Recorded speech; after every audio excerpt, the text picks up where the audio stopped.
Buenas noches, quiero darles la más cordial de las bienvenidas a esta nueva webinar internacional, en esta oportunidad en sesión conjunta con el capítulo de Carolina del Norte del American College of Cardiology, que está esta webinar enmarcada dentro de las reuniones habituales de nuestros socios adherentes de formación y también dentro de nuestro programa de hermanamiento con el capítulo de Carolina del Norte del American College of Cardiology. Aprovecho de agradecer a este capítulo la generosidad que ha tenido en compartir dentro de este programa de hermanamiento y en especial un reconocimiento a toda la labor que ha efectuado Jorge Alegría para hacer crecer este programa, que esperamos no solo que se mantenga, sino que también explore otras vías de colaboración conjuntas entre la Sociedad Chilena de Cardiología y Cirugía Cardiovascular y el capítulo de Carolina del Norte. Me acompañan Jorge Alegría, que ya les mencioné, y el doctor Fernando Lanas, que es el actual gobernador del capítulo chileno del ACC. Dejo con ustedes a Jorge, quien dará algunas palabras de bienvenida. Gracias, Víctor, y muchas gracias a la Sociedad Chilena de Cardiología por esta oportunidad de continuar nuestras actividades del programa de hermanamiento entre el capítulo de Carolina del Norte del American College of Cardiology y el capítulo del American College of Cardiology de Chile y también la Sociedad Chilena de Cardiología. Como Víctor dijo, nuestro programa tiene como objetivo producir intercambio, mejorar el entrenamiento, y parte importante de nuestra actividad es el foco en los becados, así que bienvenido a todos los becados. Muchas gracias a nuestros 2 becados de Chile y a nuestros 2 becados de Carolina del Norte, que estarán presentando casos interesantes hoy día, y también a nuestros moderadores de Chile y de Carolina del Norte. Así que espero que este webinar sea de mucho interés para todos, y dejo al doctor Lanas, gobernador del American College of Cardiology de Chile, que dirá unas palabras. Doctor Lanas. Gracias, Jorge. Bueno, bienvenidos a todos los asistentes a esta webinar. No tengo duda que va a ser interesante y tan ameno como es cuando se discuten casos clínicos. Me quiero sumar a los agradecimientos de nuestro presidente, el doctor Rosell, al capítulo de Carolina del Norte y en particular al doctor Alegría. Creo que este hermanamiento ha sido extraordinariamente exitoso. Y espero que mantengamos esta actividad a futuro. Yo quisiera compartir la pantalla por breves segundos para, en el fondo, invitar a los médicos de Chile y en particular a los... Oh, ahí está. Bueno, a los médicos de Chile y en especial a nuestros profesionales en formación en el área de cardiología adulto, pediátrica, cirugía cardíaca, a sumarse al American College. Ustedes ven ahí los múltiples beneficios del acceso a las formas digitales del JAC, noticias, grupos de trabajo conjunto, hay actividades de formación, algunas gratuitas y otras a un valor reducido para los que son parte de esta comunidad internacional. Existen 3 niveles de asociación, hay más, pero estos son los más relevantes.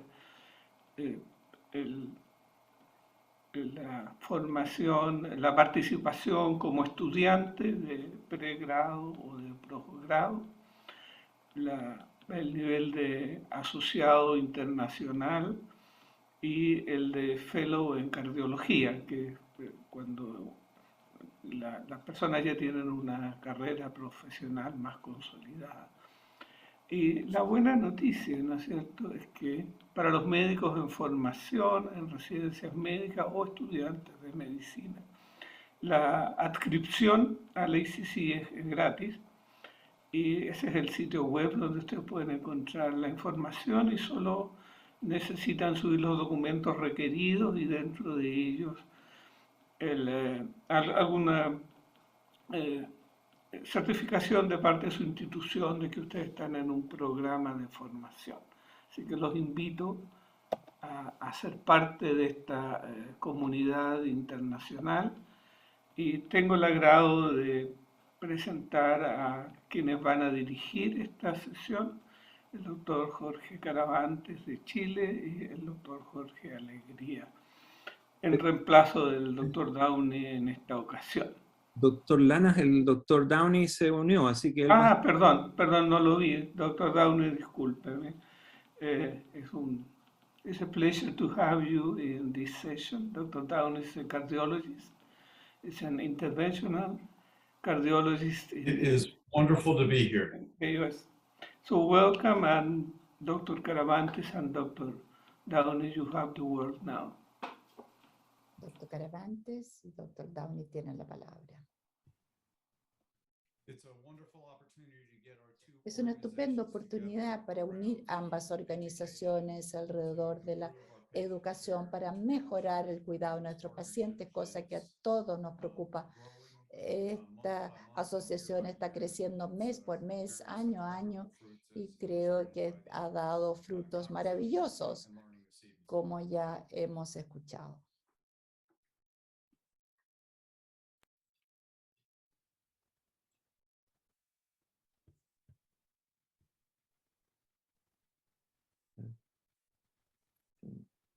Está silenciado, Jorge. Sí, el doctor Caravantes tiene que... Ok, bueno, pido las disculpas del caso. Estaba señalando que el caso de Chile, los residentes que van a presentar los casos van a ser la doctora Camila Montá y el doctor Cristian Marín, que son residentes del área oriente de nuestra Universidad de Chile. Bueno, agradecer también al doctor Bill Downey y saludarlo, que va a ser el comoderador, y solicitarle que entonces que presente a los residentes de North Carolina que van a participar en este interesante webinar internacional. Doctor Downey.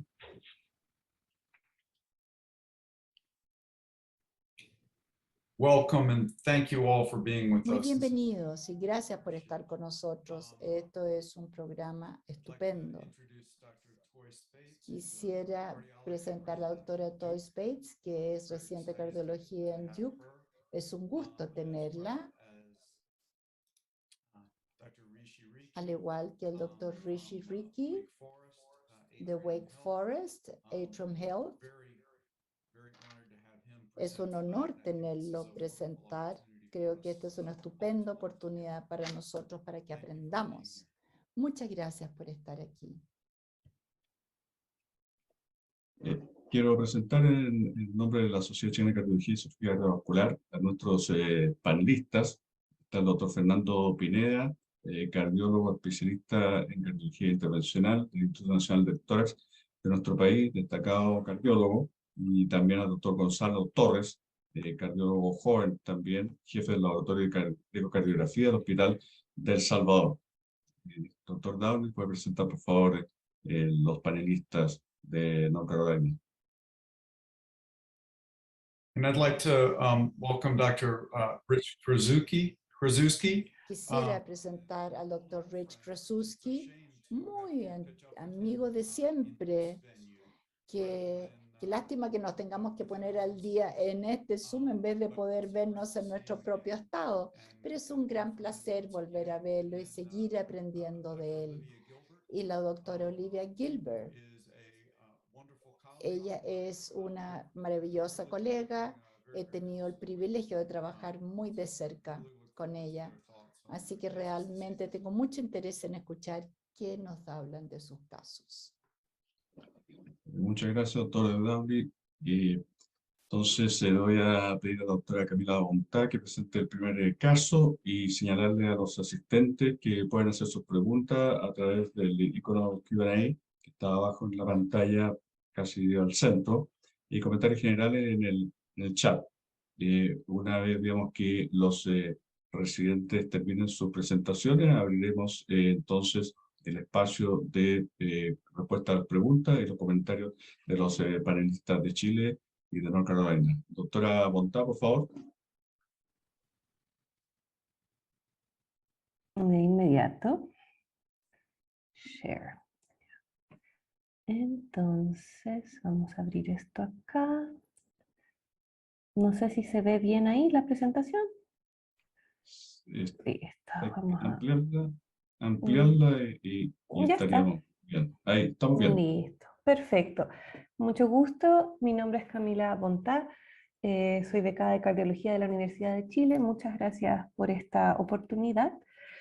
Hoy día vamos a conversar un pequeño caso clínico sobre una patología inhabitual, ya que es una miocardiopatía hipertrófica en contexto de una rasopatía. ¿Ya?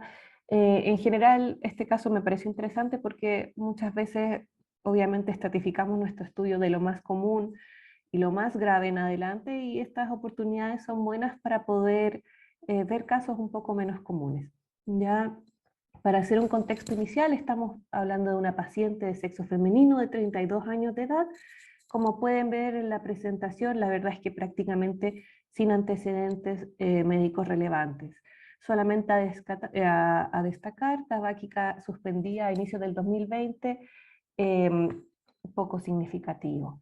¿Ya? Ella consulta por una historia de 4 horas de dolor torácico retroesternal opresivo y una disnea muy leve, no irradiado, asociado a náuseas, sin ningún otro síntoma asociado, sin disnea paroxística nocturna, ningún síntoma de insuficiencia cardíaca, ningún evento similar previo. Ingresa al servicio de urgencias del hospital con signos vitales, como ven en la imagen, prácticamente normales. ¿Ya? En ese contexto se examina a la paciente y se empieza a ver rápidamente en la aproximación inicial que la paciente efectivamente está bien perfundida, hidratada, ya sin dolor al momento de la evaluación, pero sí destaca en la piel, en el fondo, múltiples lesiones lentiginosas en áreas tanto fotoexpuestas como no, ¿cierto? Una facie con una frente amplia, con algún grado de hipertelorismo, ¿ya? En el punto de vista cardíaco, la verdad es que sin distensión yugular, un ritmo regular en 2 tiempos, ¿ya? Y efectivamente se observa se ausculta un soplo mesosistólico en el foco aórtico no irradiado a carótidas, que efectivamente aumenta en Valsalva. El resto del examen físico, la verdad, sin grandes elementos a destacar, sin congestión pulmonar. Se realiza un electrocardiograma que la verdad es que rápidamente para una paciente que tiene 30 años llama la atención, ¿cierto?, la aparición de estas Qs negativas profundas en la pared inferior, sobre todo de 2 de 3 y ABF, ¿cierto? Y también en el fondo está muy mala progresión de la onda R, lo que es B3, B4, B5 y B6. Ya que efectivamente debería alertarnos que no estamos frente a un electrocardiograma que es concordante con un paciente en teoría sano de 30 años. Ya se observa un ritmo sinusal, PR conservado, ¿cierto? Un QRS con un eje desviado a la izquierda y en el fondo, obviamente en el contexto de esta paciente, con poca probabilidad de tener un síndrome coronario agudo, ¿cierto? Uno se empieza a cuestionar si tal vez hay otras patologías subyacentes. Viendo criterios de hipertrofia, ¿cierto? Podemos ver que efectivamente lo que es Sokolov-Lyon cumple el criterio de R en ABL sobre 11 milímetros, ¿cierto? Sin cumplir S en B1 y R en B5, como se ve en la diapositiva. Ya si vamos a criterios de Cornell, por voltaje y por duración de voltaje, ambos nos muestran efectivamente positivos para miocardiopatía hipertrófica. Destaca en este caso en particular la R alta en B1, ya que efectivamente es un elemento que en el contexto de este electrocardiograma podría ser muy sugerente de que efectivamente hay una hipertrofia que sea de predominio septal, ¿ya? Pero hay que considerar que la R alta en B1 puede tener múltiples diagnósticos diferenciales, ¿cierto? Como crecimiento ventricular derecho, infarto inferior, etc. Ya en ese contexto se prosiguió con el estudio, ¿cierto? Laboratorio, como pueden ver, prácticamente normal, a destacar las troponinas muy bajas al ingreso y sin una curva significativa y sí una anemia efectivamente microcítica. El resto del laboratorio nada mucho, parece que se saltó la radiografía de tórax, que aquí está, ya se observa efectivamente un campo pulmonar absolutamente limpio, una silueta mediastínica no ensanchada, ¿cierto? Impresión inicialmente que pudiera haber algún crecimiento de cavidades derechas o rotación en el fondo mediastínica. ¿Ya? Y si seguimos al ecocardiograma podemos ver efectivamente que así como señalaba el examen físico y el electrocardiograma, se condice efectivamente, como se puede ver en el eje largo paraesternal, este crecimiento septal severo, ¿cierto? Con una motilidad conservada, tenemos a la izquierda el eje largo y a la derecha el eje corto. Ya, si vemos las mediciones, efectivamente el septum estamos pensando en 24 milímetros de grosor, muy significativo. Si observamos efectivamente a la derecha, tenemos el tracto de salida del ventrículo izquierdo. La verdad es que no hay una obstrucción significativa, ni en reposo ni en Valsalva se observa un gradiente significativo. ¿Ya? Se hizo un strain donde efectivamente se ve en relación a la pared anteroseptal esta disminución bien significativa del strain, que es concordante en el fondo con lo que ya estábamos viendo en las imágenes previas.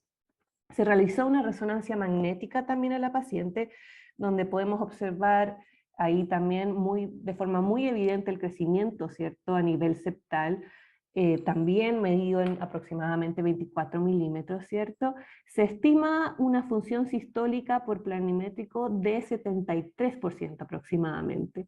Ya en el estudio se describe movimiento septal anterior del velo, de ambos velos mitrales sin embargo, el jet que se genera a partir de eso es leve y no tiene en el fondo modificación significativa con Valsalva tampoco, así como se vio en la ecografía. ¿Ya? Aquí podemos ver también el resto de las imágenes. Efectivamente, el crecimiento en el fondo es en relación específicamente a la zona septal. A la imagen aquí a mi lado izquierdo, llama la atención aquí esta cripta, ¿cierto? Que en el fondo es un hallazgo, la imagen primero es bien interesante de ver en sí misma y es algo que nos ayuda a orientarnos más a estar frente a una miocardiopatía hipertrófica más que una patología infiltrativa, por ejemplo, donde no veríamos este tipo de manifestaciones imagenológicas. ¿Ya? Se hizo también un realce tardío, ¿cierto? Podemos ver efectivamente ahí que se ve tejido cicatrizal. La cuantificación, la verdad es que es poco, estamos hablando de un patrón que es más bien subepicárdico o intraventricular, ¿cierto? O sea, no isquémico, con una masa cicatricial que se estimó menor al 5% respecto a la masa miocárdica total. ¿Ya? La paciente... ¿Está avanzando esto? Ahí está. No sé si... Ahí, ya. La paciente, la verdad es que evolucionó absolutamente estable, se partió manejo beta-bloqueador cardioselectivo con bisoprolol dosis bajas a titular y se decidió alta para completar el estudio de forma ambulatoria, dentro del que destaca un examen, un test, una prueba de esfuerzo en el fondo que muy buen desempeño, 11 METs alcanzados sin arritmia durante el procedimiento, lo cual es muy importante para su estratificación de riesgo, ¿cierto? Se realizó un holter de ritmo también, ritmo sinusal, sin prácticamente eventos arrítmicos significativos, solo se registraron 2 extrasístoles ventriculares, las cuales fueron aisladas, y ninguna pausa. ¿Ya? Y en contexto de esta hipertrofia, esta facie sugerente, ¿ya? Se decidió hacer un estudio genético y efectivamente se observó positivo para PTPN11. ¿Ya? La paciente, la verdad es que mantuvo los... Ahí está. Listo. Con eso en el fondo se hizo el diagnóstico de miocardiopatía hipertrófica de predominio septal en contexto de un síndrome de Noonan asociado a lentiginosis múltiple, previamente conocido como síndrome de Leopard, que es un poco lo que vamos a ver a continuación. La paciente hasta el momento, control de hecho esta semana, incapacidad funcional 1, sin ningún síntoma, sin síncope, sin palpitaciones, absolutamente nada.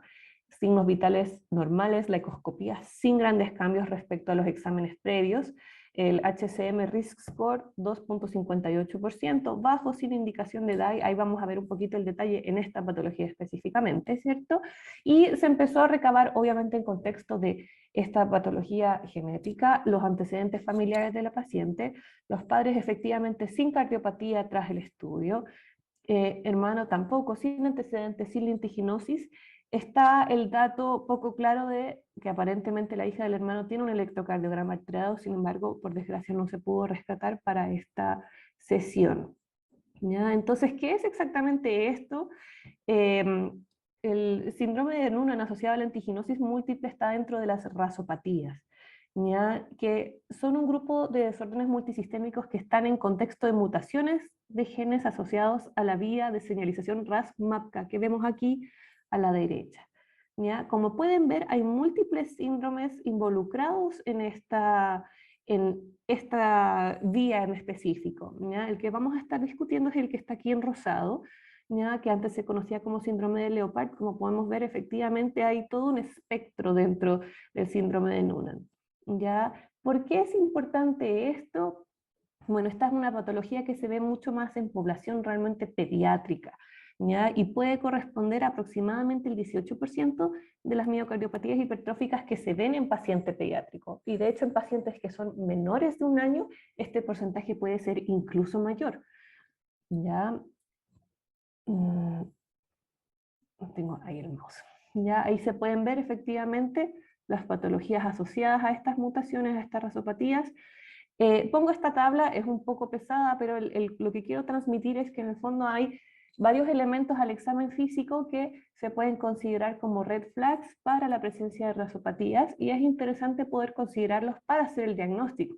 Realmente esta paciente se hizo ese abordaje porque efectivamente el médico que tuvo el contacto con ella pudo identificar que el examen físico había elementos que llamaban la atención, que podría perfectamente no haberse rescatado ese antecedente sin, en el fondo, un examen físico acucioso y una integración de todos los elementos clínicos. ¿Ya? Así que aquí, en el caso, en el fondo de esta paciente, podemos ver efectivamente que hay varios elementos clínicos que efectivamente ella tiene. ¿Ya? Y acá, ¿ya? Las rasopatías en el fondo, a diferencia de las miocardiopatías hipertróficas que vemos habitualmente, que son sarcoméricas, suelen asociarse a cuadros en el fondo que tienen más síntomas de falla cardíaca, más hospitalizaciones, más necesidad de miectomía, ¿ya? Y sobre todo también valvuloplastía pulmonar en la infancia.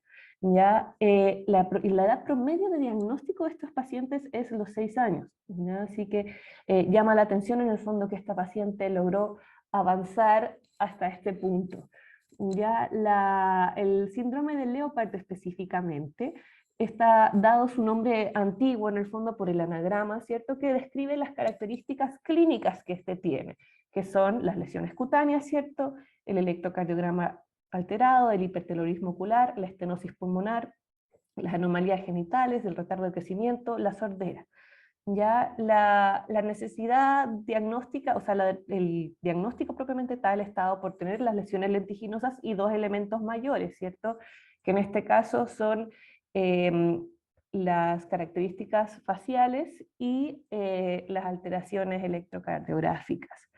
¿Ya? La sordera está presente en aproximadamente 20% de pacientes, así que ahí uno tiene que ir en el fondo recabando bien el examen físico y la historia clínica. ¿Ya? Esta variante en el fondo se genera sobre todo por mutaciones del PTPN11. Hay otros genes involucrados que vamos a ver, en general es dominante.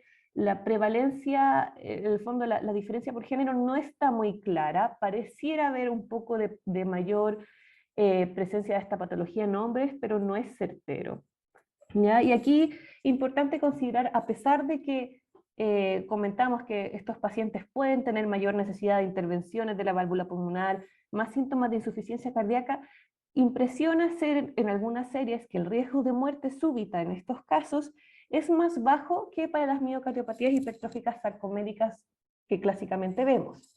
¿Ya? Ahora, el problema es que obviamente Hay múltiples variedades de síndromes en las rasopatías y dentro de cada síndrome hay muchas diferencias entre pacientes, por lo tanto, los factores de riesgo específicos de cada rasopatía y de los grupos no está claro. Ya, acá tenemos en este segmento, ¿cierto? El síndrome de Noonan, esto es simplemente para que vean efectivamente los genes involucrados. El síndrome de Noonan, dentro de las otras patologías, es la que más asocia a miocardiopatía hipertrófica, como pueden ver a la derecha de la pantalla, en todas sus mutaciones específicas. Las otras patologías, como el Noonan o como Costello, pueden ver que efectivamente predomina más, aquí podemos ver bien, la estenosis valvular pulmonar por sobre la miocardiopatía hipertrófica, que igual sigue siendo bastante importante su presencia. ¿Ya? El manejo, la verdad, no me detendré mucho aquí, es muy similar a la miocardiopatía hipertrófica sarcomérica habitual, ¿cierto? Beta bloqueo en dosis máximas toleradas, no vasodilatador, y obviamente uso cuidadoso de diuréticos solamente si hay congestión o síntomas de insuficiencia cardíaca, teniendo precaución de que efectivamente uno está frente a una miocardiopatía hipertrófica. Ya, en caso de no haber respuesta a síntomas, el uso de bloqueadores de canales de calcio no vasodilatadores puede ser una alternativa. En general en adultos es mejor tolerado. En poblaciones pediátricas se describe que suele haber más presencia de reacciones adversas al medicamento, por lo tanto es más un medicamento de segunda línea. ¿Ya? La disopiramida como antiarrítmico clase 1A también puede ser una alternativa para reducir la obstrucción. Y en pacientes que persisten sintomáticos a pesar de esto, ya uno puede considerar medidas más avanzadas como miectomía. Trasplante cardíaco en general también es una consideración en estos pacientes, ya que si bien los casos que son graves son aproximadamente el 10%, cuando evolucionan de forma grave, la evolución es muy rápida y en general hay que considerar el trasplante de forma bien precoz. Hay otras alternativas, ¿cierto? Nuevos medicamentos, el Mavacaptem se ha considerado, sin embargo, está mucho más estudiado en el área de las patologías sarcoméricas que las rasopatías, por lo tanto todavía está ahí en evaluación. ¿Ya? Y esto es en el fondo para que consideren que efectivamente si uno puede inhibir la vía RAS-MAPK, en teoría puede haber regresión de la hipertrofia y remodelado. Y bajo ese precepto pueden ver en los cuadrados naranjas que hay múltiples medicamentos que en teoría podrían cumplir este rol y están en estudio. Obviamente esto es difícil porque hay gran variabilidad clínica, como ya habíamos mencionado. ¿Ya? Entonces, para ir cerrando este pequeño caso, el síndrome de Noonan asociado a la lentiginosis múltiple, antes conocido como el síndrome de Leopard, es una rasopatía que se asocia a miocardiopatía hipertrófica sobre todo, además de otras patologías cardíacas. Ya es importante un alto índice de sospecha, ¿cierto? Hacer una historia clínica completa. Es muy importante en el fondo la evaluación del grupo familiar en el contexto de esta patología genética y el manejo inicial es muy similar al de una miocardiopatía hipertrófica sarcomérica, obviamente teniendo en consideración que probablemente a futuro haya, considerando todo lo que es las patologías genéticas, tratamientos mucho más específicos a futuro. Y con eso termino esta presentación. Muchas gracias. Gracias, doctora Bontá. Bueno, un gran caso, en realidad. Vamos a tener seguramente comentarios muy interesantes del panel. Le pediría al doctor Downey si pudiera él solicitarle a algunos residentes de Carolina del Norte a un caso y después seguimos con el doctor Marín como representante residente de Chile.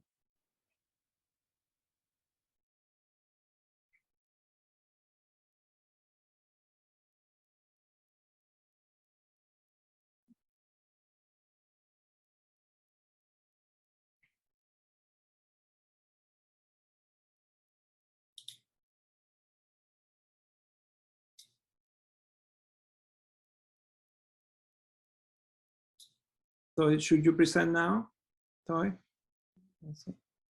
Sure, I can start presenting.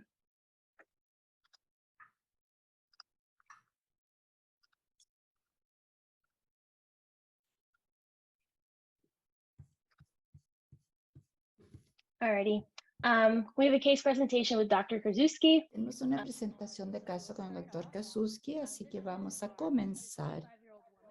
esta mujer de 25 años con un ventrículo con doble salida, con transposición de los grandes vasos, con un VSD y con un fontán de túnel lateral. Otra historia médica, tiene una enfermedad hepática asociada a fontán, obesidad con IMC de 38, ovario poliquístico, fibromialgia. Antes tuvo un shunt BT que se hizo a los 3 meses de edad y después una Glenn a los 3 años de edad y un fontán fenestrado lateral a los 4 años y ahí sacaron el shunt del bladder que se le había colocado. Tenía una fenestración y a los 12 años decidieron cerrar la fenestración con un dispositivo. Su historia previa, ella se presentó en un hospital externo con un aumento en dolor abdominal, inflamación, las saturaciones van de 70-80%, que era nuevo para ellos. Y ahí le dieron al alta con oxígeno, comenzaron con LASIX, pidieron un estudio CTP y se buscó un embolismo, se comenzó warfarina y eventualmente se consideró negativo. Así que no fue adecuado como para considerar que esa era la razón de su hipoxemia. Después fue vista por un cardiólogo primario que era local, dado su cambio de estatus, decidieron hacer cateterización derecha y una eco. Clinic visit showed that her Fontan pressures were Las elevated. fichas que recibimos que la presión de Fontana estaba elevada, 19-22 milímetros de mercurio, y observaron que tenía contracción del circuito Fontana con preocupación de obstrucción parcial. Sus medicamentos en ese momento eran warfarina, pero fueron descontinuados cuando ya la vimos, basados en los hallazgos en el catéter. En las presiones de Fontana se decidió comenzar con sildenafil 20 miligramos 2 veces al día y LASIX. Los datos que obtuvimos de la visita fue un escáner y al mirar de inferior a superior podemos ver una idea general de lo que está ocurriendo. Aquí abajo tenemos el Fontán y aquí en el medio tenemos el Amplatzer, que ahí se ve. Y observen que ella tiene acá un desgarro en la vena pulmonar que está atrás, pero hay flujo normal. Vemos que la pulmonar está levemente dilatada, al igual que la porción inferior de la anastomosis de Fontán. Volvemos a ver arriba, les voy a mostrar de nuevo que la parte superior, está, donde está el Glenn, también está dilatada. Este es el NPR, vemos su imagen mostrando que este es el túnel lateral, el Amplatzer, y esta es una mejor vista para tener una idea de cuán dilatada está esa arteria pulmonar, al igual que la anastomosis de Glenn arriba, y ustedes pueden ver aquí que la cava inferior, la anastomosis del Fontana está un poco dilatada, pero se ve mejor en esta imagen. La eco que se hizo en la clínica, la función sistólica está relativamente preservada, tenía un pequeño derrame aquí yendo con sobrecarga total de volumen. Y en esta imagen uno puede ver que este es una vista apical de 4 cámaras. Podemos ver que ahí está la mitral y aquí está la arteria pulmonar. Se las voy a volver a poner. Arteria pulmonar acá y la mitral acá. Así que bajaron un CW por aquí y vieron la velocidad necesaria de alrededor de 5 milímetros de mercurio, que también es un nuevo hallazgo para aérea. Así que hicieron toda la ficha del hospital externo. Sabíamos que tenía la doble célula ventricular derecha, entonces transposición de los grandes vasos, tenía estenosis pulmonar severa, con dilatación de la pulmonar que vimos en el TAC. Sabemos que tiene una CIB y CIA amplios, y el Fontán que tenía la fenestración, pero también está el Amplatzer. Y la función biventricular se veía normal en la eco. Así que cuando vemos en la clínica, su síndrome vital, la presión, la frecuencia cardíaca 108, presión arterial 124, 64, SPO 66, que nunca la había tenido tan bajo. La presión de la yugular llega hasta el ángulo de la mandíbula y el Fontán se correlaciona con la presión de Jenner, que está un poco elevada. También tiene eyección sistólica 3 de 6, ascitis, edema, y su queja principal aquí, mucho cansancio, se siente llena abdominalmente y disnea.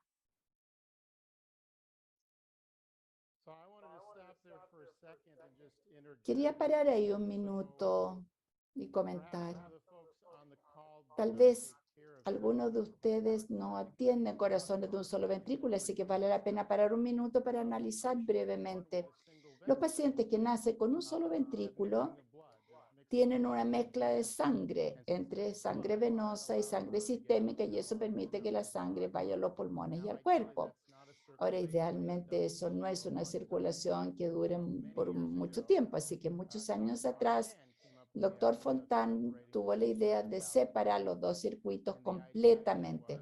Y la idea aquí era utilizar el ventrículo único de los pacientes y lo que sea que le quede del ventrículo opuesto y usarlo para el lado sistémico. Y ahí dejar el circuito venoso para que fluya pasivamente en los pulmones. Y eso es lo que llamamos un procedimiento Fontán.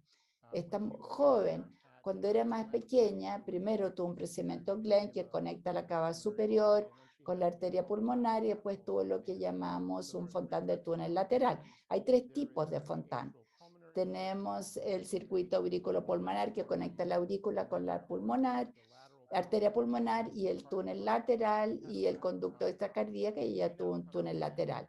Y ahora viene, después de este procedimiento Fontán, tiene disnea, limitaciones con el ejercicio, cansancio y se siente llena. Su tracto de salida, ventrículo derecho y la arteria pulmonar todavía se comunican. Una de las correcciones que se hace durante el Fontán es que si hay un tracto de salida, obviamente está ligado para que la sangre no se mezcle. Uno no quiere que se mezcle la sangre, idealmente. Y su presión es tan elevada y está hipoxémica. Así que pensé, una cosa más que vale la pena mencionar hoy al avanzar, que el siguiente paso es mencionar que la hipoxemia en un paciente Fontán. Realmente hay 2 fuentes acá. Si avanzamos esto, vemos que el shunt es una de las principales, los principales shunts.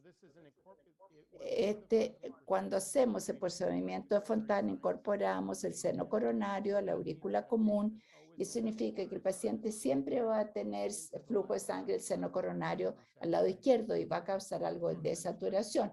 Hay fenestración y el bafle puede haber colaterales venovenosos. Sabemos que es una manera que el cuerpo crea para hacer un bypass del lecho pulmonar y tener gasto cardíaco, pero lo hace a expensas de bajar la saturación de oxígeno. Podemos tener AVM pulmonares, muy común en pacientes con Glenn, particularmente el clásico, donde no tenemos sangre de la cava inferior entrando a los pulmones. Pensamos que hay factor hepático que se forma en el hígado, y eso evita la formación de la malformación arteriovenosa, la regurgitación pulmonar, en este caso ocurrencia muy inusual. Y en el otro lado tenemos desaturación de la vena pulmonar, que la más común es ya sea sistólica o diastólica, que falla del ventrículo sistémico. Ustedes pueden también enfermedad pulmonar restrictiva, todas las cirugías que han tenido estos pacientes pueden tener enfermedad parenquimatosa primaria. Pacientes con Fontán pulmonar auricular pueden tener compresión pulmonar de una aurícula izquierda masivamente dilatada. Después ahora hay que hacer exámenes invasivos para tener una idea de qué es lo que está ocurriendo, qué es lo que está viendo su cuerpo. Así que fue a un catéter cardíaco y también se le hizo un TEE, que se le hizo. Así que aquí en este video podemos ver que hay contraste que se entrega a la pulmonar principal. Esta es la eco transesofágica y ven que tiene mucha regurgitación pulmonar acá y llenando las venas pulmonares de vuelta al ventrículo. Y aquí tenemos tinción con fluoroscopía, mostró que la pulmonar principal está dilatada a 2.9 centímetros. Otra cosa que detectamos es que pusimos contraste en la porción de Glenn, anastomosis de la arteria pulmonar derecha, y muestra nuevamente lo que vimos en la TAC. Está básicamente dilatada. Y aquí vemos que la porción inferior que se conecta a la anastomosis Fontán, la cava inferior también está dilatada, pero vean que el contraste fluye a través del circuito Fontán. Pero no llega al pulmón izquierdo, y eso es algo muy importante. Así que competencia en flujo de sangre, debido a que la salida pulmonar reduce el flujo al pulmón izquierdo. Y aquí detectamos una colateral venovenosa que estaba presente. Y para la transesofágica entre procedimiento, acá una modificada 4 cámaras, Y en esta vista podemos ver las válvulas. Aquí vemos algo de turbulencia y aquí es donde está el tracto de salida del ventrículo derecho, muestra 0.3 centímetros, que está correlacionado con los otros hallazgos que tuvimos que eran preocupantes de la estenosis. Y abajo aquí tenemos, esta también es esofágica, otra cámara, vemos la aurícula arriba, los ventrículos abajo, y aquí podemos ver el Amplatzer que está en su sitio. Aquí vemos el ASD que fluye rápido y también detectamos que no hay flujo a través del Amplatzer. Y esto no estaba puesto para flujo bajo. Para hallazgo de este procedimiento en total, vimos que la saturación era baja. Primero tenemos que su saturación de la porción Glenn, 62%, 60% acá, y también observen que las presiones acá son 20 en todas partes, no había gradiente que sugiriera una estenosis en la anastomosis de Glenn o en la de Fontane. La otra cosa es observar que el EPA era 74% en comparación con el RPA, que era 60%, así que sugiere que tiene mal flujo del ventrículo sistémico que causa que la LPA sea más elevada que la derecha, con el diagnóstico que no tiene realmente factor hepático que sube a través de la circulación de Fontane llevando al lecho pulmonar, a la vena pulmonar izquierda. Debido a eso, fue solamente el TPG era 3 debido al graso de la malformación que tenía su presión en Glenn y Fontane eran altas, 20 milímetros de mercurio sin gradientes, y la saturación diferencial entre las arterias pulmonares y debido al flujo anterógrado del flujo del tracto de salida, CI preservada. Vimos un colateral prominente venovenoso, pero no como para explicar su grado de hipoxemia, y la TE mostró un engostamiento subpulmónico considerable y una zona de aterrizaje o de anclaje fondicular limitada. Se decidió entonces pausar un minuto, reevaluar nuestras opciones y riesgos asociados a las intervenciones que le podemos proporcionar. Veamos las opciones. Lo que pensamos es que de hecho uno puede darle apoyo, darle oxígeno para los síntomas porque está hipóxica. Pensamos de aumentar su Fontane quirúrgicamente, hacer un conducto más grande y hacer una sutura superior a la válvula pulmonar. Pensamos en intervención por catéter para abordar la regurgitación pulmonar, colocar un dispositivo para ocluirlo. Y otra cosa que se pensó era conversión biventricular. Ella tiene ventrículos decentemente formados y la pregunta es si pudiera vivir con 2 circulaciones regulares. Pensamos que era poco probable y trasplante corazón y hígado se analizó como opción. De hecho, pensamos que su imagen entre el procedimiento inicial era preocupante por la falta de sitio de anclaje adecuado para el dispositivo que uno quiere colocar idealmente en el tracto de salida pulmonar. Se pensó que era mal candidato quirúrgico debido a las comorbilidades y la obesidad mórbida, y se presentó una conferencia de trasplante por una serie de razones, lamentablemente se descartó. Después decimos que le íbamos a llevar a hemodinamia para tratar de cerrar ese tracto de salida del ventrículo derecho. Y vuelve entonces a hemodinamia. Y aquí podemos ver el contraste, se administra y vemos el defecto auriculoventricular y podemos ver que tiene, aquí va por la yugular en vez de la femoral y vemos aquí el Amplatzer acá. Hasta ahora, por lo menos en esta vista lateral, no se ve flujo ni nada. Esa imagen de la izquierda, de hecho, se puede ver en el costado derecho de la pantalla. Muestra que ese es el tracto de salida aórtico y el catéter está a través del tracto de salida pulmonar y a la misma cámara, porque esto es la doble salida del ventrículo derecho. Aquí en este cuadro, debido a que no están satisfechos con el posicionamiento, lo pusieron la Amplatzer en su sitio. Afortunadamente no ha habido migración en esta vista. En esta vista tienen los catéteres en la pulmonar principal entregando contraste y muestra que no hay regurgitación y se ve el Amplatzer, lo que sugería que esto fue exitoso para ella. Entonces, hallazgo en el procedimiento durante el caso tuvieron una colocación exitosa de un Amplatzer BSD muscular 12 milímetros, la presión de Fontana estaba elevada, pero la saturación mejoró a mediados del 80 y bajo los 90, que era buena. Estuvo en DAP por 3 meses y se le va a hacer seguimiento ambulatorio. Ella sí tuvo lamentablemente anemia hemolítica en el seguimiento y aquí pudimos ver un poquitito de flujo y esto es en el área pulmonar del tracto de salida, la pulmonar, y esto se puede ver mejor en esta área acá. Y la causa de la anemia hemolítica es el resultado de los 3 meses que recibió hierro, mejoró y tuvo algo de diuresis, perdió 30 libras y se volvió para otra angiografía en hemodinámica. Y aquí podemos ver que con administración de contraste mostrando que Fontan se llena bien y uno puede ver parte de ese flujo que llega al pulmón izquierdo. Así que fuimos directamente aquí al pulmón izquierdo mostrando muchas malformaciones pulmonares, pero sus factores hepáticos esperamos que mejoren y disminuye la prevalencia de las malformaciones. Las saturaciones llegaron casi al 90% en aire ambiente, con desaturación continua con ejercicio y esfuerzo.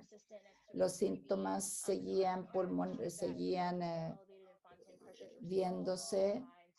La presión de Fontan seguía un poco alta y se ve que sus síntomas comenzaron a ir mejorando. Ya tiene 30 años. Está en una posición difícil porque tiene opciones muy limitadas. Eso es todo lo que tengo. Muchas gracias. Un caso magnífico. Fue un tour de force de diagnóstico genético y después traducirlo a una intervención realmente impresionante para ayudar a esta pobre muchacha. Así que creo que aprendimos mucho todos nosotros de ir pensando en el manejo para un caso tan difícil. Muchas gracias. Sí. Muchas gracias. Muchas gracias, doctora Speck, doctor Karczewski, por su comentario. Y bueno, para tratar de estar en tiempo, en realidad necesitaríamos un tiempo bastante largo para poder tomar todos los casos. Así que, bueno, vamos a pedirle al doctor Marín que presente por los residentes de la Universidad de Chile los casos que él tiene preparados. Doctor Marín, por favor.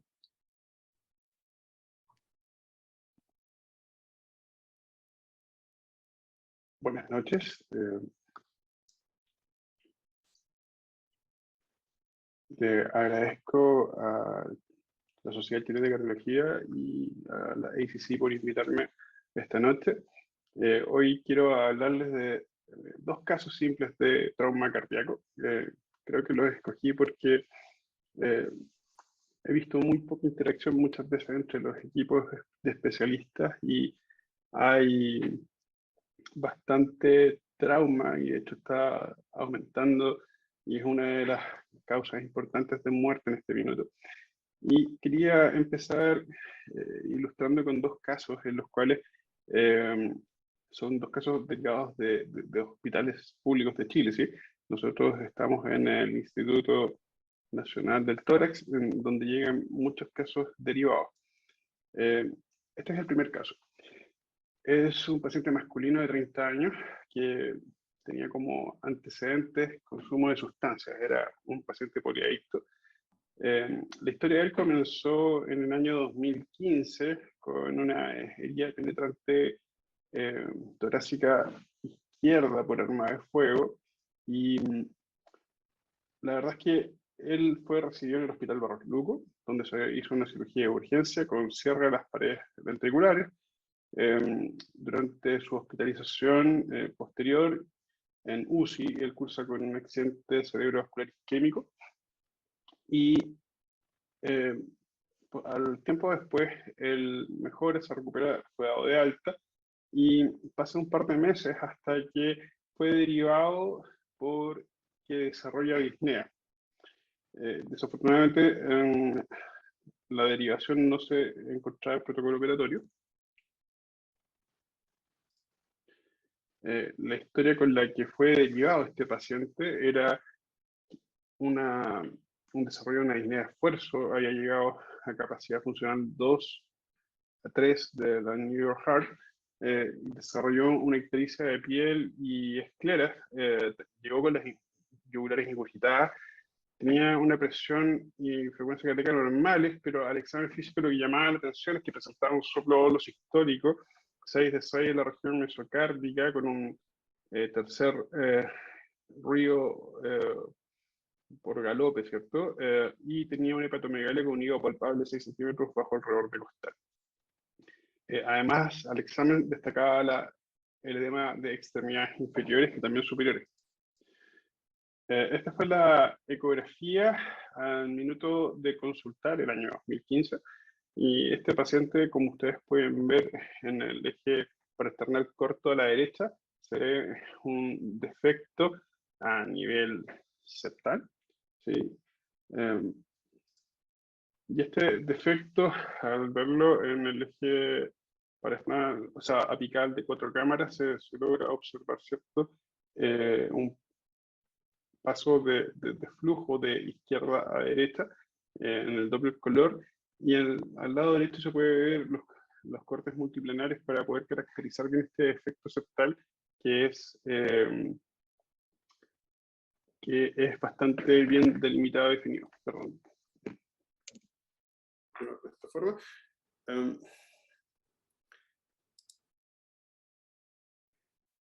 En ese minuto en la ecografía, el paciente tenía un ventrículo derecho dilatado, tenía una función sistólica disminuida del ventrículo derecho, cavidades derechas dilatadas, básicamente una vena cava dilatada y hipertensión pulmonar con un shunt de izquierda a derecha con un QPQS de 2.5. Cuando estaba hospitalizado este paciente, fue evaluado por el equipo cardioquirúrgico, quien no decía una reparación inmediata, dado el alto riesgo quirúrgico que tiene este paciente por estar descompensado y porque podía ser tratado médicamente. Así que se definió cateterismo cardíaco una vez que se estabilizara este paciente, y a la semana de hospitalización con terapia diurética intensiva, el paciente se hizo el cateterismo y, según los resultados que les voy a mostrar ahora, iban a definir el eventual cierre del defecto. Aquí les muestro la ventriculografía.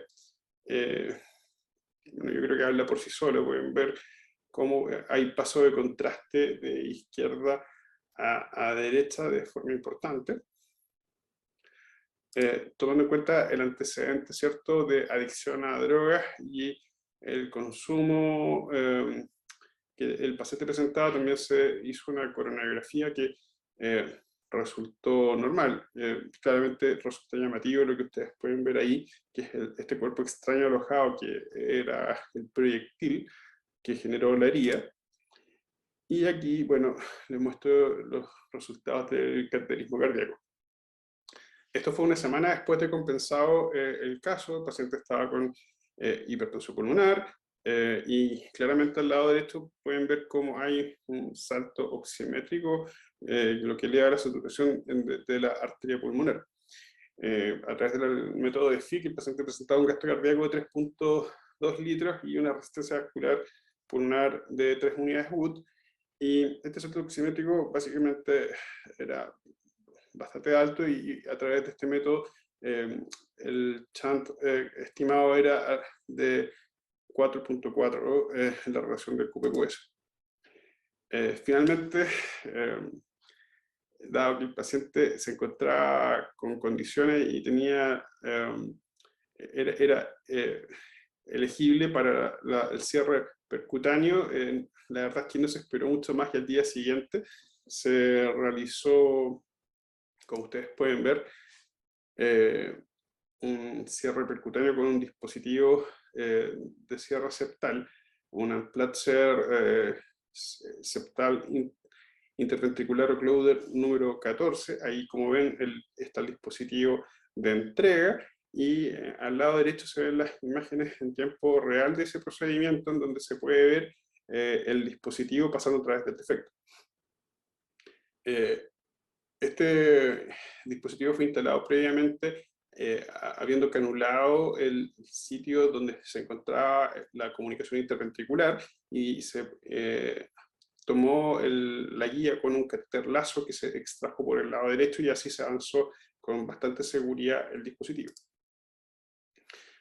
Aquí se puede ver también cómo se está desplegando por el lado ventrículo izquierdo, ¿cierto?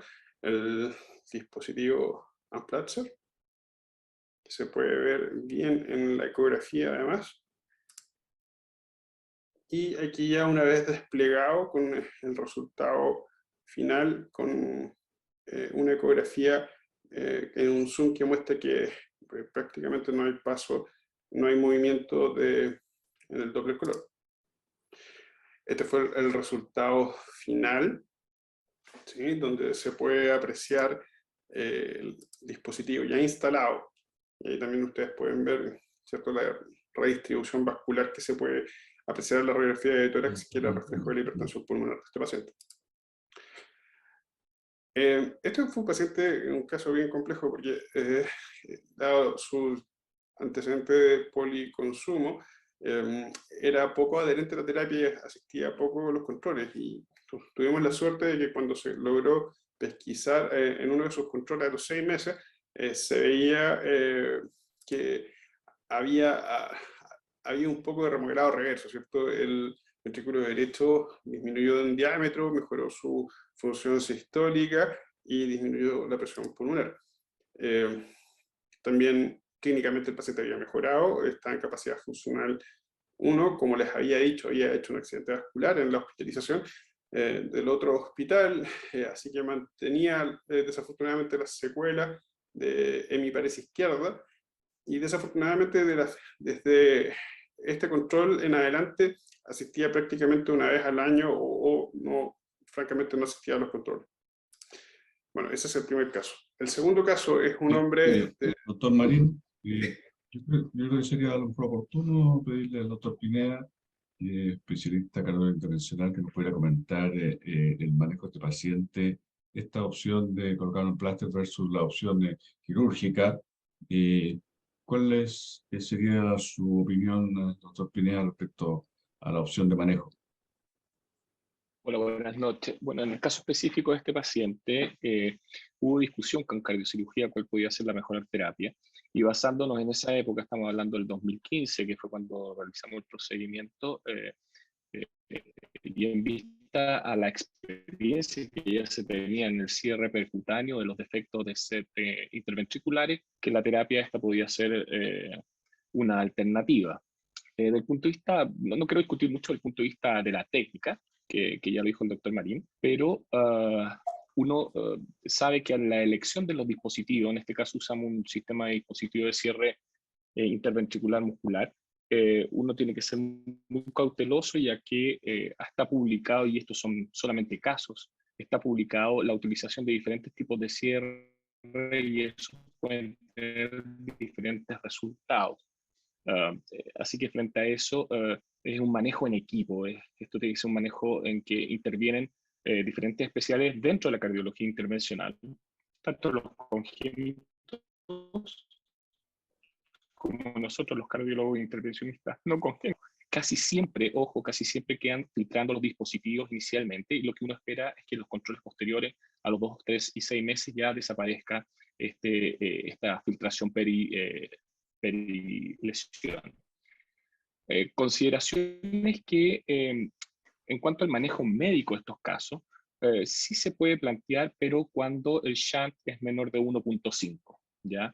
Y que el paciente esté asintomático, lo que uno puede hacer, y está descrito, es el seguimiento del paciente, y lo que uno espera es que haya una adherencia del paciente al tratamiento, y de esa forma poder evaluar en forma periódica cuándo puede ser el momento de necesidad de cierre del defecto traumático.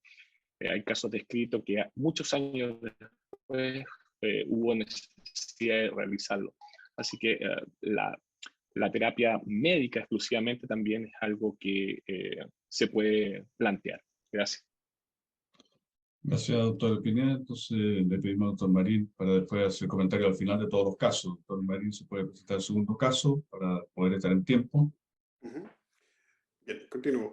El caso número 2 es un paciente de 53 años que tenía como antecedente mórbido solo tabaquismo, por lo demás era sano. Su historia fue que en marzo de 2019, mientras conducía su motocicleta, tuvo una colisión frontal con un automóvil.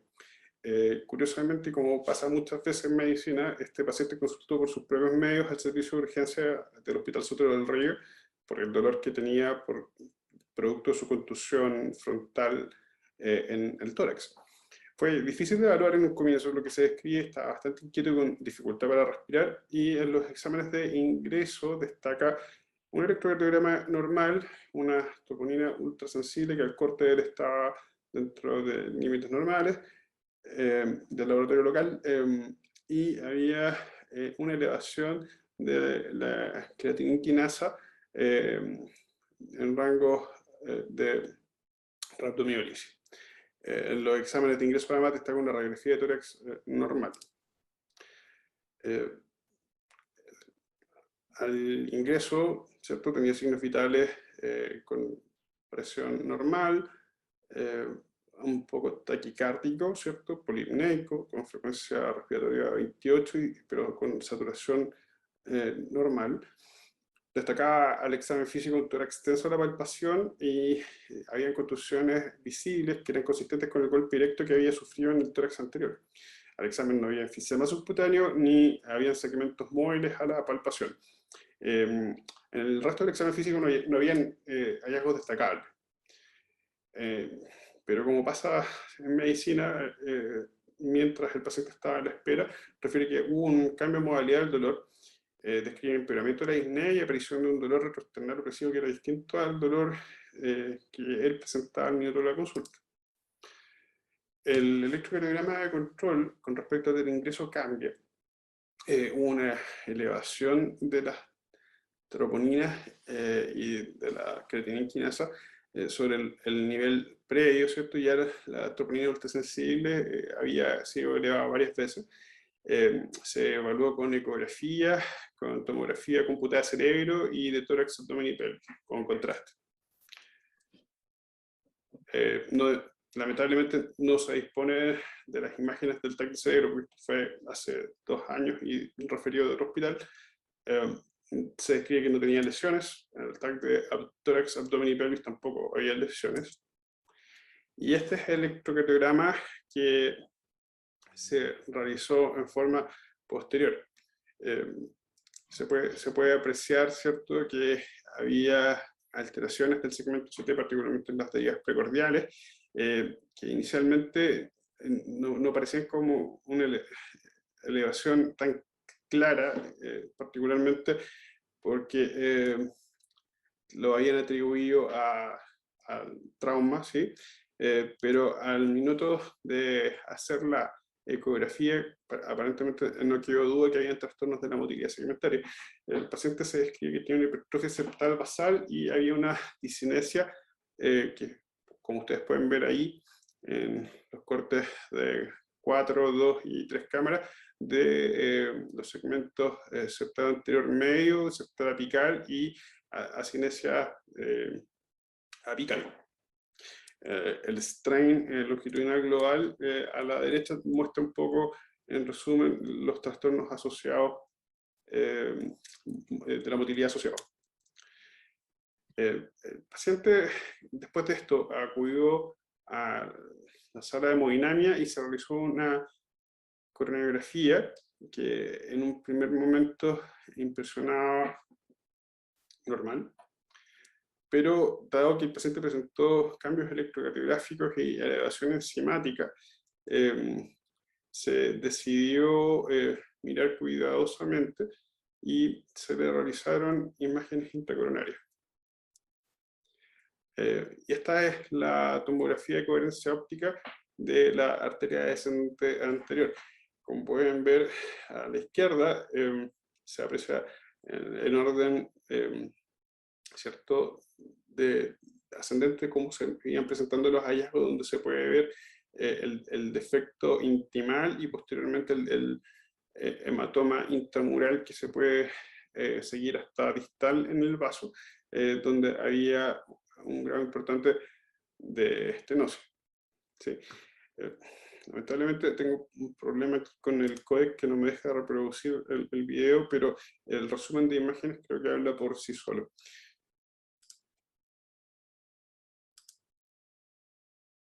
La pregunta es que, ¿qué hacemos con este caso? ¿Cuál es la conducta que vamos a seguir?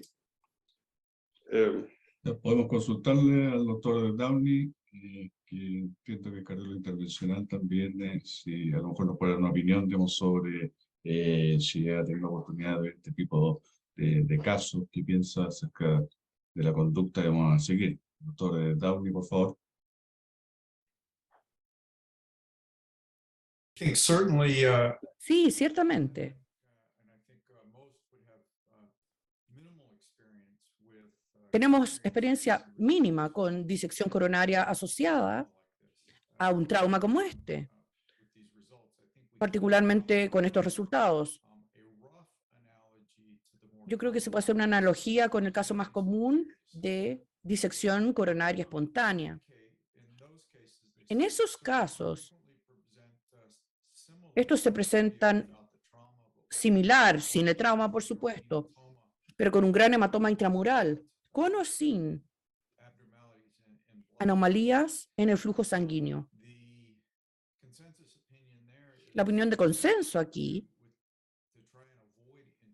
es intentar evitar la intervención, porque los vasos tienden a estar muy frágiles. Ciertamente se puede obtener disecciones en vasos no blancos junto con vasos blancos por la manipulación, por las guías. Esto más frecuente de lo que uno obtiene en ausencia de disección. Yo creo que ese riesgo probablemente no va a ocurrir aquí. Yo creo que el problema acá es el hematoma coronario, que parece ser difuso. Me sorprende que haya un flujo TIMI3 sin un gran impedimento de flujo hacia las perforantes o las ramas diagonales. Con flujo normal y el potencial para un efecto de pasta de dientes con intervención percutánea, moviendo la lesión de un lugar a otro, yo excluiría la angioplastía y el stent. Hay un rol para la revascularización quirúrgica. Yo creo que con un flujo TIMI3 sería difícil porque nuevamente estaríamos tratando el hematoma intramural. Así que creo que en este caso yo recomendaría observación muy cuidadosa con terapia médica, entendiendo que hay un riesgo real de que el paciente pueda desarrollar isquemia en mayor grado en el futuro cercano. Y esto puede requerir un cambio en los planes.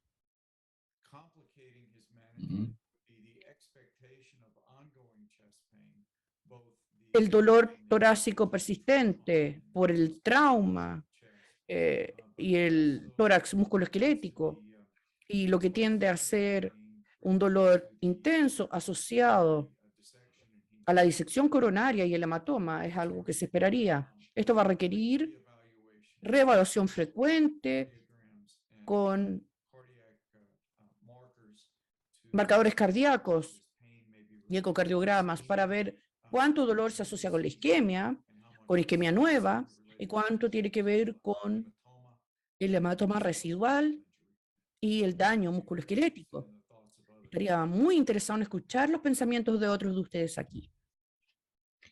Gracias, doctor Downey. Muy interesante su aporte. Podemos conocer entonces qué pasó con este paciente y pedirle después al doctor Pineda que podamos a lo mejor hacer también una manifestación de posición respecto a este caso. Doctor Marín, si quiere, puede continuar. Bien, efectivamente, como comentaba el doctor Downey, en este caso lo que se realizó fue terapia médica.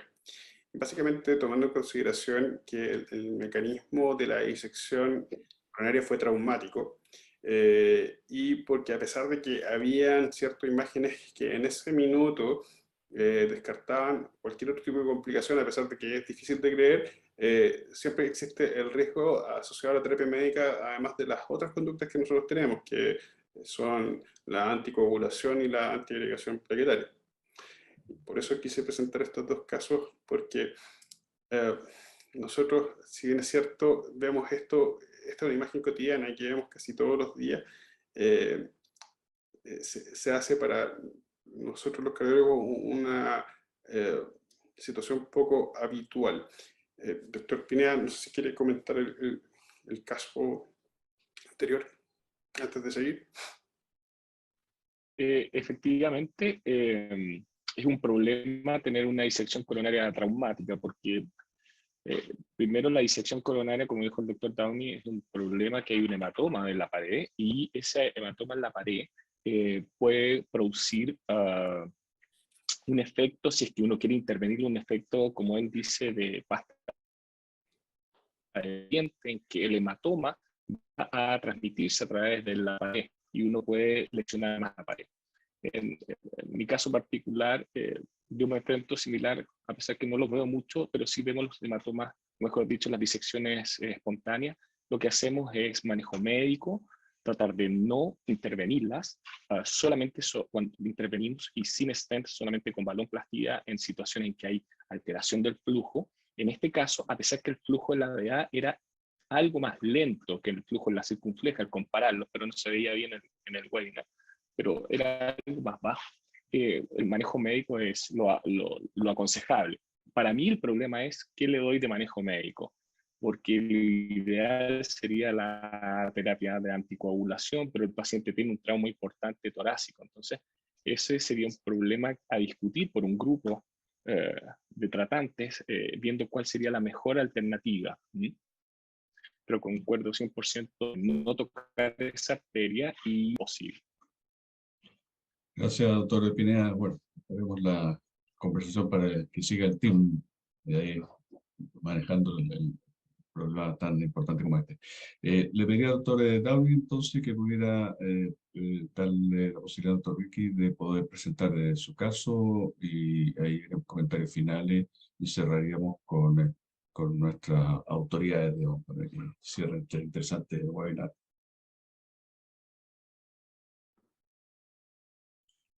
Dr. Ricky, we look forward to your presentation. Thank you very much. Doctor Ricky, estamos esperando su presentación. Gracias por estar aquí con nosotros esta tarde. Muchas gracias. Quisiera compartir mi pantalla.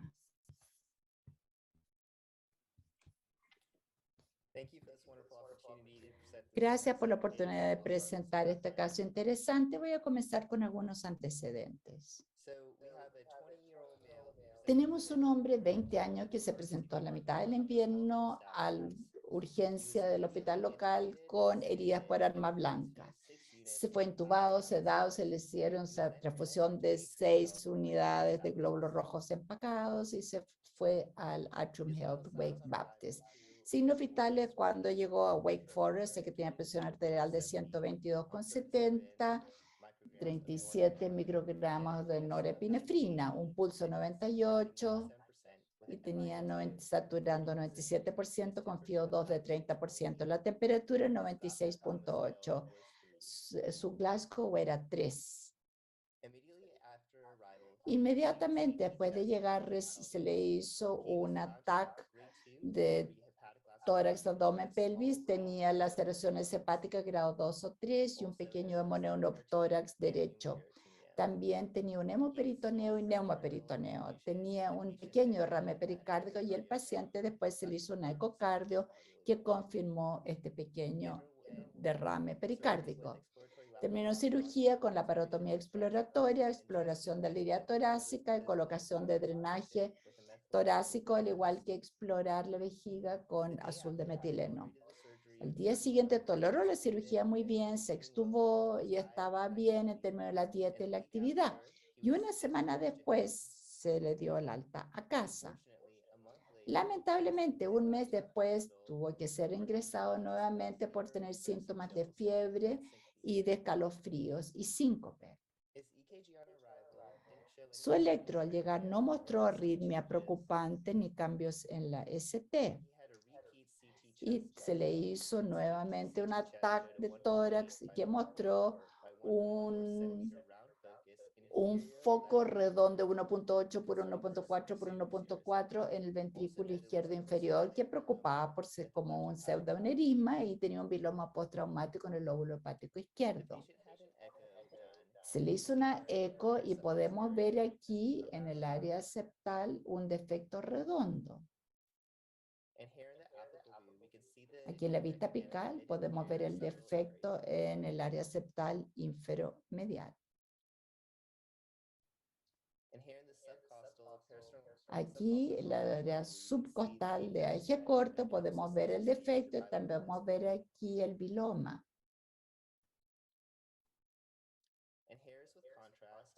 Aquí estamos con contraste y podemos ver la estrecha red que se forma y el defecto en la misma ubicación con contraste. Aquí yo medí el defecto en 1.38 centímetros y podemos ver el cuello estrecho. Aquí en la vista apical podemos ver Doppler color que no hay preocupación de un defecto ventrículo septal, de una comunicación interventricular.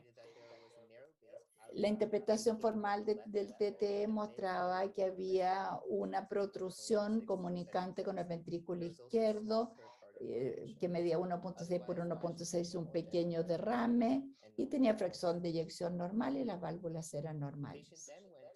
El paciente después recibió una cardioresonancia. Vemos en el primer panel, en T2, podemos ver lesión al miocardio. En la misma área, en el segundo panel, podemos ver el defecto nuevamente. La interpretación formal de la resonancia es que había un pseudoaneurisma 2 por 1.2 ubicado en el segmento inferior medio septal. En el punto de inserción del ventrículo derecho, el cuello mide 4 milímetros. Podemos ver que no hay un CIB. El paciente se dio a la alta a casa con manejo conservador y con imágenes de seguimiento. Se encontró que era positivo de hepatitis C y probablemente se debía a tantos donantes y la sangre que había del cuchillo, que explicaba también los calofríos en la segunda hospitalización. Se le volvió a hacer un ataque cardíaca y mostró mejoría en todas las dimensiones y tiene planes de hacer imágenes de seguimiento en 3 meses más. En conclusión, los pseudoaneurismos ventriculares son inusuales. Son más comunes en el ventrículo izquierdo que en el derecho y más comúnmente se debe a infarto al miocardio y después se debe a cirugía. Otras causas que son menos frecuentes son endocarditis y traumatismo. Generalmente son sintomáticos y los pseudoaneurismos se identifican por otras razones. La historia natural y el manejo de los pseudoaneurismos ventriculares izquierdos son poco claros. Alta probabilidad de ruptura, 30 o 45% si no se trata. Y también hay no hay tejido miocárdico, así que tiene más probabilidad de rupturarse que los aneurismas verdaderos. La mortalidad de la cirugía es alta, por sobre el 7%. Habiendo dicho eso, frecuentemente se recomienda la cirugía. Como les dije, el tratamiento para estos pseudoaneurismas ventrículo izquierdo no está claro. Quería compartir un par de casos en la literatura sobre el tratamiento.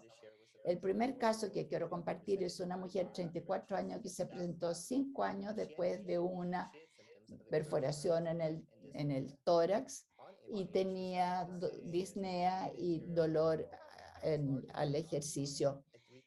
Tenía un pseudoaneurisma en la pared anterior media 3.5 por 5 centímetros. Tenía fracción de eyección reducida 31% y el pseudoaneurisma en la... No, había anomalías de la pared anterior y tenía hipoquinesia apical. Se hizo una reparación quirúrgica exitosa con un parche pericárdico bovino. Segundo caso que quiero compartir, mujer de 35 años que se presentó 10 años de haberse caído de un árbol. Esta paciente tiene un pseudoaneurismo de 70 por 51 milímetros en el ventrículo izquierdo y lo podemos ver ahí en la imagen. Este paciente recibe una resección del pseudoaneurismo y cierra el ventrículo izquierdo exitoso. El último caso que quiero compartir es un hombre de 25 años con una lesión cerrada después de un accidente vehicular. La eco mostró un pseudoaneurismo de 6 por 14 centímetros lateral y posterior al ventrículo izquierdo y se sometió a reparación quirúrgica exitosa. Brevemente quisiera compartir un paper de 7 pacientes que se sometieron a cierre percutáneo. Este fue un estudio retrospectivo de 6 hombres y una mujer de un solo centro entre el 2008 y 2010. Los pacientes todos tuvieron pseudoaneurismo que eran paravalvular, anteroapical o anterolateral. La etiología del pseudoaneurismo era ya sea después de un infarto del miocardio o reparación miocárdica traumática. Y era de 14 por 10 milímetros a 85 por 33 por 5 milímetros en ese rango. Todos los pacientes se les hizo angiotac con adquisición helicoidal que se muestra aquí. Los pacientes ya tenían abordaje transapical o retrógrado y el tiempo de fluoroscopía era alrededor de 35 minutos. Todos tuvieron un cierre exitoso y sin complicaciones importantes. Muchas gracias y encantado de responder cualquier pregunta que tengan.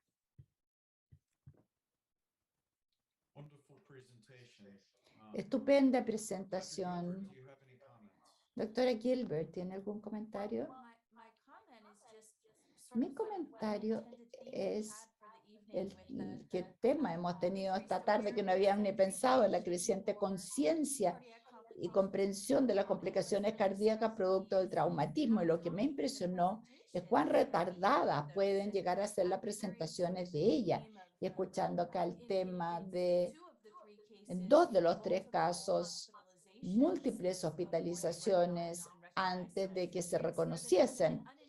Así que es como un tema que no habíamos pensado para la tarde, pero sumamente interesante poder ver el espectro de manifestaciones con distintas formas de traumatismo y las distintas modalidades de tratamiento que tenemos para ofrecer. No se planificó así, pero bueno, resultó estupendo poder compartir esa variedad de casos entre las últimas 2 presentaciones.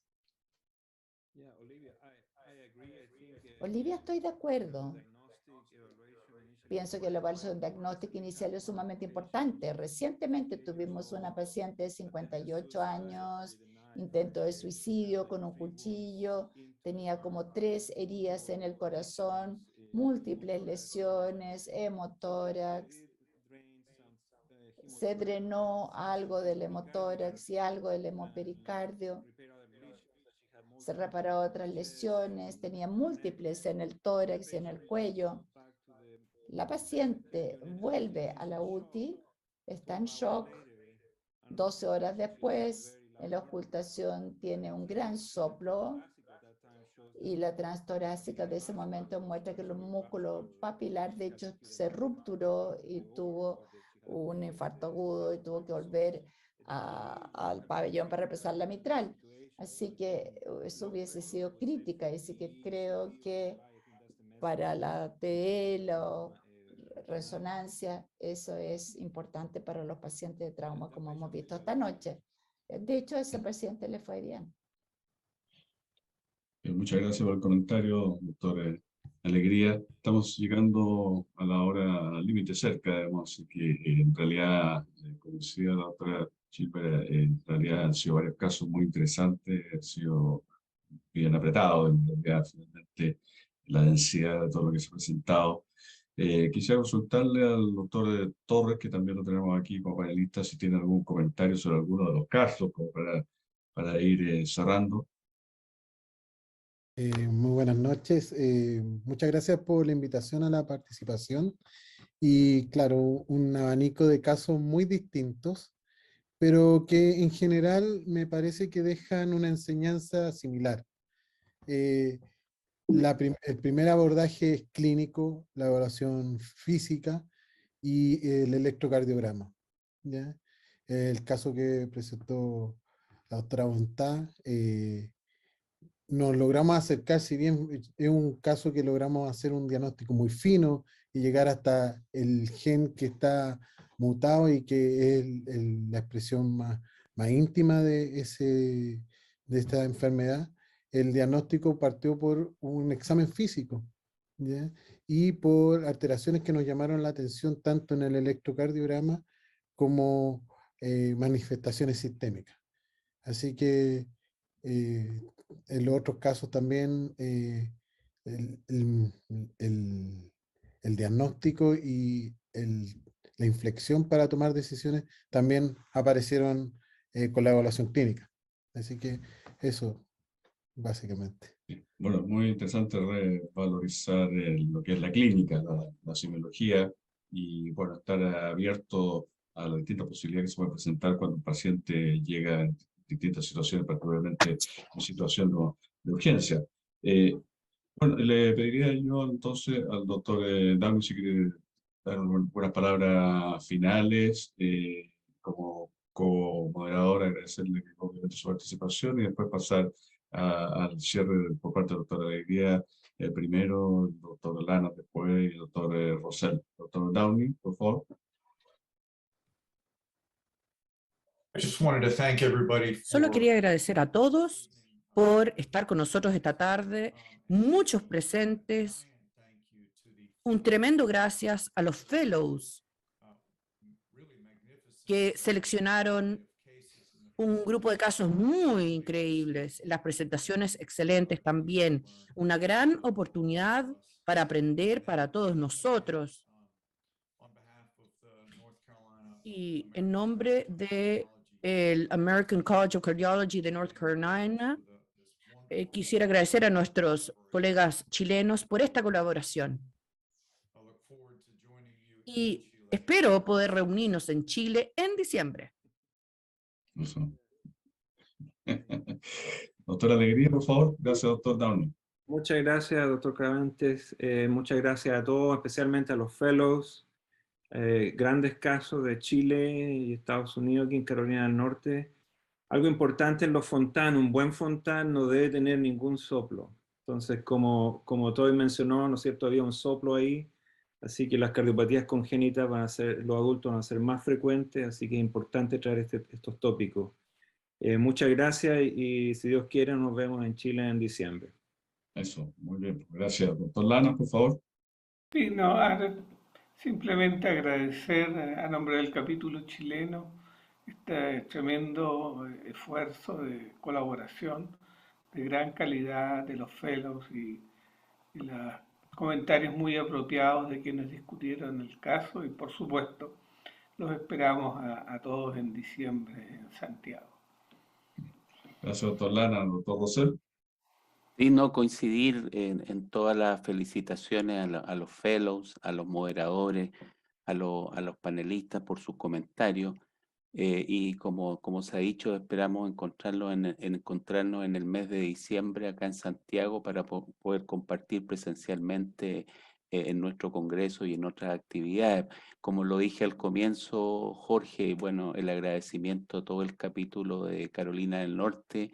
Hemos hecho harto esfuerzo por ir incluso profundizando nuestros lazos en este programa de hermanamiento, así que yo creo que vamos en buena senda y esperamos seguir ejecutando esta y otras colaboraciones. Muchas gracias a todos, también al público asistente que se ha mantenido hasta esta hora. Hemos tenido un buen número de asistentes a esta gran actividad, así que me despido en nombre de la Sociedad Chilena de Cardiología y Cirugía Cardiovascular.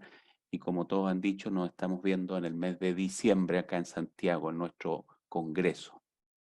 Muchas gracias, doctor Rosell. Gracias, doctor Krasuski, también por sus interesantes comentarios sobre el complejo caso presentado. Así que cerramos. Muchas gracias y nos vemos en diciembre, como ya se ha dicho reiteradamente. Okay. Que estén muy bien. Chao. Gracias. Adiós, chao.